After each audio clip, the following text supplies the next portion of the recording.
लेकिन यह जून महीना हुआ। 30 अप्रैल के बाद 15 मई एक्सटेंशन सरकार ने दिया, फिर 15 दिन का दिया और 15 जून बीतने के बाद भी आज 17 जून है, आज भी काम पूरे नहीं हुए। आप देखिए कंट्री साइड में जहां जियो बैग से इसको स्लोप बनाना था, सुरक्षा करना था तटबंधों का, अब तक काम भी प्रारंभ नहीं हुआ। जो मुख्य तटबंध में सुलिस गेट बनाए जाने थे वह सुलिस गेट में 70% काम नहीं हुआ।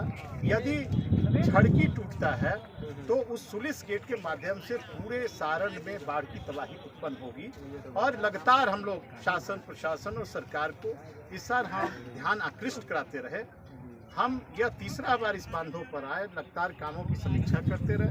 विभाग के पदाधिकारियों ने एक समय अवधि बताई कि सरकार के निर्धारित अवधि में हम तटबंध छड़कियों का निर्माण कार्य पूरा कर लेंगे, लेकिन आज भी हम यहाँ पर आए तो तटबंध छड़कियों पर जो कटाव निरोधक कार्य कराने थे, जो इसके गुणवत्ता के अनुरूप इस तटबंधों का उच्चीकरण शुद्धिकरण कराना था, जितनी माटी देना चाहिए था तटबंधों पर वह अब तक नहीं हुआ। जियो बैग के काम कंट्री साइड में नहीं लगाए गए, तो इससे एक भय की स्थिति गांव के साथ साथ पूरे बिहार में उत्पन्न हो गई कि कहीं फिर इस बार बिहार में प्रलयकारी बाढ़ की स्थिति उत्पन्न ना हो जाए।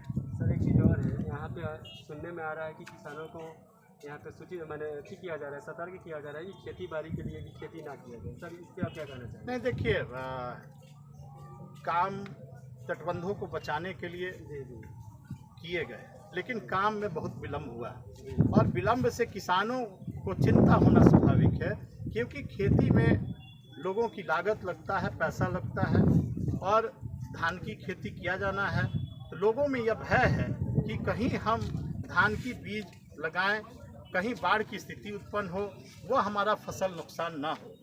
ये सब एक आंकलन के आधार पर, मन में शंका के आधार पर स्वाभाविक है किसान का चिंतित होना और हम लोग भी इसके लिए चिंतित हैं। और यही कारण है कि बांध तटबंध छड़कियों को समय रहते इसकी मजबूती किया जाए, इस तटबंध को बचाया जाए, इस दिशा में हम सब लोग लगे हुए हैं। और आज गंडक बराज से 4.5 लाख के करीब क्यूसेक्स पानी जो आ रहा है वह काफ़ी भयावह है। उसको लेकर पूरी गोपालगंज जिले में पूरा रेड अलर्ट है और उसके लिए हम लोग भी तटबंधों पर अपना कमर कसे हैं निरीक्षण करके, और तुरंत वरीय पदाधिकारी को हम लोग सूचित करेंगे कि कौन कौन से काम बाकी और कितना जल्दी इस काम को पूर्ण कराया जाए ताकि गोपालगंज जिले को बाढ़ की त्रासदी से हम लोग बचा सकें। सर एक चीज़ और हम सुने हैं कि यहाँ पे जितने भी ग्रामीण जनता है, सारा जितने भी सब ग्रामीण जनता ये बोल रही है कि ये जो बांध जो बन रहा है लापरवाही तरीका से बन रहा है। सर इसके बारे में आप क्या कहेंगे? देखिए, हमने तो पहले ही कहा कि बिहार सरकार का एक कैलेंडर है,